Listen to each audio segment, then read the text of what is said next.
Bienvenue à tous, merci de nous rejoindre pour le 19-20 sur France 3. Et d'abord voyons ensemble les titres de l'édition nationale de ce lundi 7 avril. Bien loin de la charrue et des bœufs, vous découvrirez dans ce journal des tracteurs d'un nouveau genre, directement guidés par GPS, avec des agriculteurs lorrains qui ont investi dans ces engins pour gagner encore en rentabilité. Allons dans les Vosges, dans les champs maintenant, là où se poursuit en ce moment une véritable révolution. De plus en plus d'agriculteurs utilisent désormais les nouvelles technologies avec des machines guidées par GPS pour encore plus de rentabilité. Voyez cet exemple dans une exploitation en Lorraine avec Eric Molotov et Olivier Bouillon. Là, tu as mis en route tout le tracker, tout le système. Cyril Lacroix pratique un métier original. Il relie la Terre au cosmos, les tracteurs aux satellites. En 4 ans, sa société est passée de 4 à 20 salariés et doublé son chiffre d'affaires.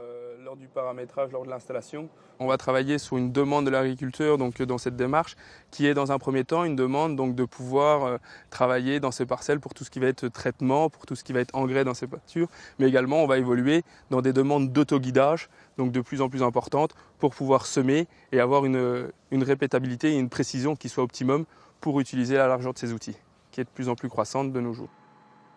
Les tracteurs de la ferme du Fond de Vaux sont équipés d'un système de guidage d'une précision de 2,5 cm.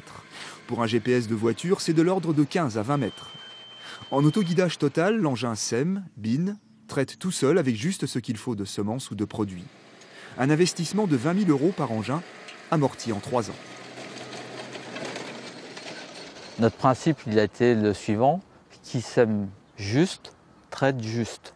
Donc la démarche, elle a été poussée jusqu'à une réduction des recroisements, donc réduction du gasoil, des temps de travaux, des engrais et des produits de santé végétale.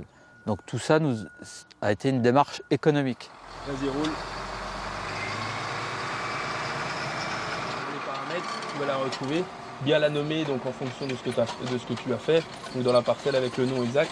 Et quand tu reviendras donc avec ta bineuse, tu resélectionneras cette ligne qui te permettra donc de passer de façon optimum donc par rapport à la largeur. À la base, l'agriculteur travaille avec quelque chose de très mécanique et du vivant. Et maintenant, on intègre en fait de l'informatique dans son travail de tous les jours. Il faut qu'il soit habitué à utiliser ce genre d'outils. Donc, et pour cela, il faut qu'il le pratique assez souvent. Et ça, c'est cette mise en route-là qui est un peu longue. En filigrane des paysages en apparence immuables, on peut lire dans les lignes de la terre les signes de cette révolution silencieuse. Une révolution qui exige des agriculteurs une adaptation à marche forcée.